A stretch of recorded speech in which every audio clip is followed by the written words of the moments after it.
Russia അമേരിക്കയോട് ഭീഷണി മുഴക്കുകയാണോ? ഇപ്പോൾ അന്ത്യശാസനകളുടെ ഭാഷ, ലാംഗ്വേജ് ഓഫ് അൾട്ടിമാറ്റം അമേരിക്ക ഉപേക്ഷിക്കണമെന്നാണ് റഷ്യൻ പ്രതിനിധികൾ ഇപ്പോൾ ആവശ്യപ്പെട്ടിരിക്കുന്നത്. ഇതിന് പിന്നാലെ ഉയരുന്നൊരു ചോദ്യം, എന്തോ ഒരു വലിയ മാരകായുധം, രഹസ്യായുധം റഷ്യ ഇറാന് നൽകിയിരിക്കുന്നു എന്നാണ്. അങ്ങനെയാണോ? ഇപ്പോ അമേരിക്കൻ പ്രസിഡന്റ് ഈ കഴിഞ്ഞ ദിവസം ഒരു വലിയ ഭീഷണി മുഴക്കി.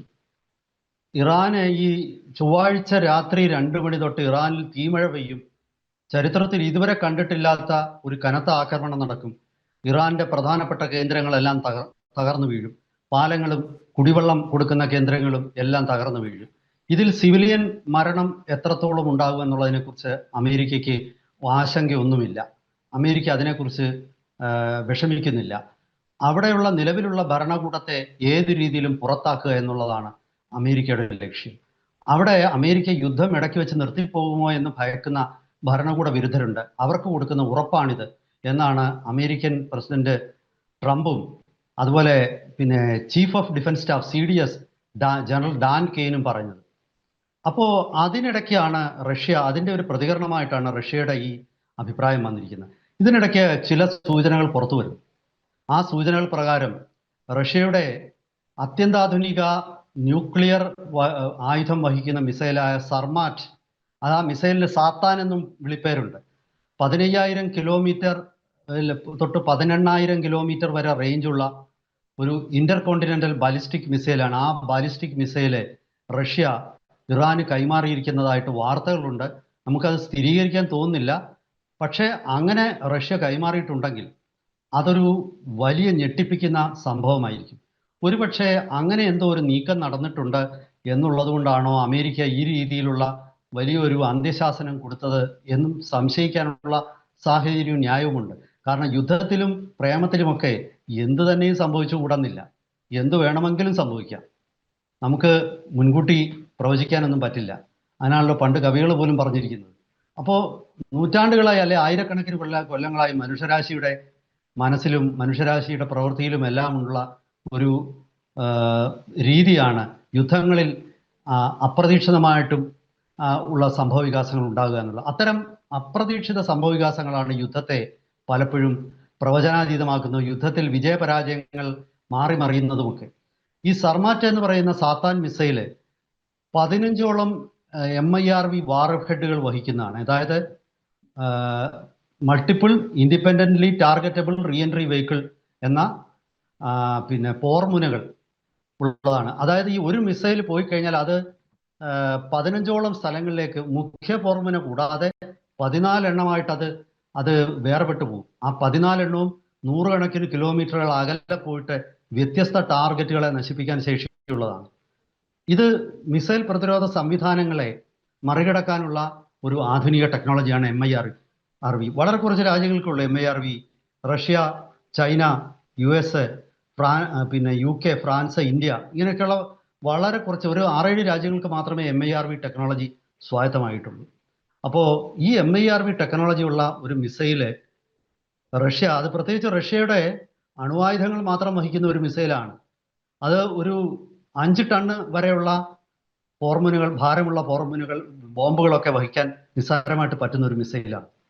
അപ്പൊ ഈ മിസൈൽ കൊടുത്തു എന്നുള്ളത് നമുക്ക് ഉറപ്പാക്കാൻ പറ്റുന്നില്ല. ഇത് എങ്ങനെ ട്രാൻസ്ഫർ ചെയ്തു എന്നുള്ളതിനെ കുറിച്ച് പോലും സംശയങ്ങളുണ്ട്.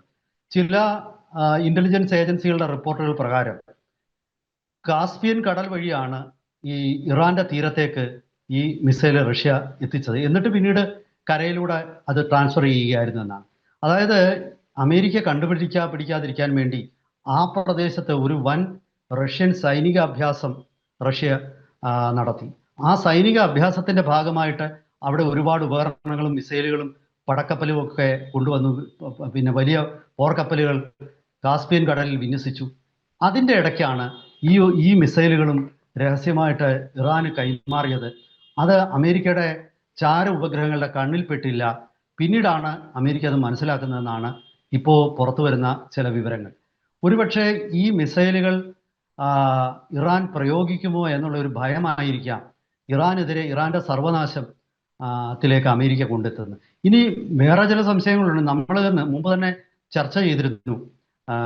ശരിക്കും റഷ്യ പിന്നെ ക്ഷമിക്കണം, ഇറാന് നേരെ അമേരിക്ക ടാക്ടിക്കൽ ന്യൂക്ലിയർ വെപ്പൺ ഉപയോഗിക്കുമോ എന്നൊരു സംശയം ഇപ്പോൾ പലരും പ്രകടിപ്പിച്ചിട്ടുണ്ട്. നമ്മൾ ആ വിഷയം കുറച്ച് ദിവസങ്ങൾക്ക് മുമ്പ് ചർച്ച ചെയ്തതാണ്.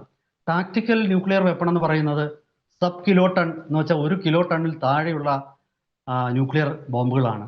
അതിൻ്റെ ഇഫക്റ്റ് എന്ന് പറയുന്നത് 1 കിലോമീറ്റർ തൊട്ട് 15 കിലോമീറ്റർ വരെ ആയിരിക്കും. അതായത് ഒരു നഗരമൊന്നും അതായത് ഹിരോഷിമയിലോ നാഗസാക്കിയിലോ പ്രയോഗിച്ച ആറ്റം ബോംബ് പോലുള്ള ശക്തിമത്തായിട്ടുള്ള ആയുധങ്ങൾ, ഇന്ന് അതിനേക്കാളൊക്കെ 100,000 ഇരട്ടി ശക്തിയുള്ള തെർമോ ന്യൂക്ലിയർ ബോംബ് വരെ ഇന്ന് ലോകത്ത് അമേരിക്കയുടെ കൈവശമുണ്ട്, റഷ്യയുടെ കൈവശമുണ്ട്, ഈ ചൈനയുടെ കൈവശമുണ്ട്, ഇന്ത്യയുടെയും കൈവശം തെർമോ ന്യൂക്ലിയർ ബോംബ് അഥവാ ഹൈഡ്രജൻ ബോംബുകളുണ്ട്. പക്ഷേ അത്തരം ബോംബുകളൊന്നും പ്രയോഗിക്കാനുള്ള ഒരു സാധ്യതയല്ല നമ്മൾ കാണുന്നത്, ഈ ടാക്ടിക്കൽ ന്യൂക്ലിയർ വെപ്പൺ. എന്നിട്ട് അമേരിക്ക ചിലപ്പോൾ ഒരു ന്യായം പറയുമായിരിക്കാം, ഇറാന്റെ കൈവശമുള്ള ഈ സർമാറ്റ് ബോംബ്, അതായത് സാത്താൻ മിസൈലുകൾ നശിപ്പിക്കാൻ വേണ്ടിയാണ് ഞങ്ങൾ ഈ ആക്രമണം നടത്തിയത് എന്നൊരു ന്യായീകരണത്തിന് അമേരിക്ക തന്നെ മുൻകൂട്ടി ഇറക്കുന്ന ഒരു കള്ളക്കഥയാണോ ഇതെന്നും ചില ആൾക്കാർ സംശയിക്കുന്നുണ്ട്. ഇവിടെ പ്രസക്തമായ ഒരു ചോദ്യം പലരും ചോദിക്കുന്നുണ്ട്. ഇത്രയധികം മാരകായുധങ്ങൾ കൈവശമുള്ള റഷ്യ എന്തുകൊണ്ടാണ് സാത്താൻ പോലുള്ള ഒരു മിസൈല് യുക്രൈന് നേരെ പ്രയോഗിക്കുന്നില്ലല്ലോ? അത് ഒരു വലിയ ചോദ്യമാണ്. അപ്പോൾ അതിനൊരു മറുപടി ഉള്ളത്, യുക്രൈൻ യുദ്ധത്തിൽ റഷ്യക്കുള്ള ഒരു പരിമിതി എന്ന് പറഞ്ഞാൽ യുക്രൈനിൽ റഷ്യൻ ഭാഷ സംസാരിക്കുന്ന ഒരുപാട് ആൾക്കാർ താമസിക്കുന്നു. അപ്പോൾ അവരെയൊക്കെ റഷ്യക്കാരായിട്ടാണ് റഷ്യ കാണുന്നത്. അവർ താമസിക്കുന്ന പ്രദേശം പൂർണ്ണമായി പിടിച്ചെടുക്കുക എന്നുള്ളതാണ് റഷ്യയുടെ ലക്ഷ്യം. ഇത്തരം ആയുധങ്ങൾ പ്രയോഗിച്ചാൽ അതിൻ്റെ പ്രത്യാഘാതങ്ങൾ ആരുടെയും നിയന്ത്രണത്തിലല്ല. ഇപ്പോൾ ഒരു സാത്താൻ മിസൈൽ പ്രയോഗിച്ചാൽ അത് ഉണ്ടാക്കുന്ന പ്രത്യാഘാതങ്ങൾ കൊണ്ട് മരണപ്പെടുന്നത് യുക്രൈനിയൻസ് മാത്രമായിരിക്കില്ല, യുക്രൈനിൽ താമസിക്കുന്ന റഷ്യക്കാരുമായിരിക്കും. അങ്ങനെ ഒരു സർവനാശം യുക്രൈനിൽ വരുത്താൻ റഷ്യക്ക് താല്പര്യമില്ല.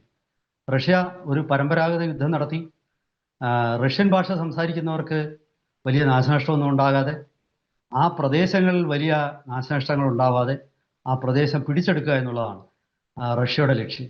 അപ്പോൾ അത് കാരണം തന്നെ അവർക്ക് പല പരിമിതികളുണ്ട്.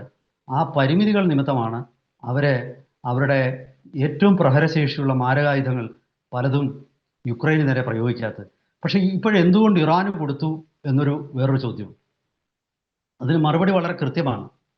അതായത് ഇറാൻ അമേരിക്കയുടെ ഏറ്റവും വലിയ ശത്രുവാണ് ഇന്ന് ലോകത്തിൽ. ഇറാൻ ഒരു പ്രതീകമാണ്. അമേരിക്കയുടെ സാങ്ഷൻസ്, ഉപരോധങ്ങൾ ഏറ്റവും കൂടുതൽ നേരിട്ട രാജ്യം. അമേരിക്കയുടെ ഈ കച്ചവടത്തിലെ ഇടപെടലുകൾ, ഉപരോധങ്ങൾ, അതായത് എണ്ണ വിൽപ്പനയുടെ ഉപരോധത്തിൻ്റെ ദുരിതഫലം ഏറ്റവും നേരിട്ട രാജ്യമാണ് ഇറാൻ. അപ്പോൾ ഇറാനെ പോലുള്ള ഒരു രാജ്യം അമേരിക്കയ്ക്കെതിരെയുള്ള ഒരു റെസിസ്റ്റൻസിൻ്റെ ഒരു വലിയ കേന്ദ്രമാണ്. ഈ റെസിസ്റ്റൻസ് എന്നത് ആ റെസിസ്റ്റൻസ് വളർത്തിക്കൊണ്ടുവന്നു, അതായത് അമേരിക്കയ്ക്ക് കൊടുക്കുന്ന മുന്നറിയിപ്പായിരിക്കും. ഈ മുന്നറിയിപ്പ് കൊടുക്കാൻ വേണ്ടിയിട്ടാണ്, അതായത് ഇറാനെ ശക്തിപ്പെടുത്തുകയും ഇറാനിലൂടെ അമേരിക്കയെ റെസിസ്റ്റ് ചെയ്യുകയും അമേരിക്കയുടെ ഒരു വാട്ടർലൂ ആയിട്ട് ഇറാനെ മാറ്റിയെടുക്കുകയും, അങ്ങനെ മാറ്റിയെടുക്കുന്നതിൽ കൂടി ലോകക്രമം തന്നെ മാറ്റുകയും. മിഡിൽ ഈസ്റ്റ് എന്ന് പറയുന്നതിന് ഒരു പ്രത്യേകതയുണ്ട്. മിഡിൽ ഈസ്റ്റ് ലോകത്തിലെ ഏറ്റവും വലിയ ഊർജ ഉൽപാദന കേന്ദ്രമാണ്. ആ ലോകത്തിലെ ഏറ്റവും വലിയ ഊർജ ഉൽപാദന കേന്ദ്രം അമേരിക്കയാണ് നിയന്ത്രിക്കുന്നത്. അതായത് ഗൾഫിലെ രാജ്യങ്ങളെ ഏറ്റവും കൂടുതൽ നിയന്ത്രിക്കുന്ന അമേരിക്കയാണ്.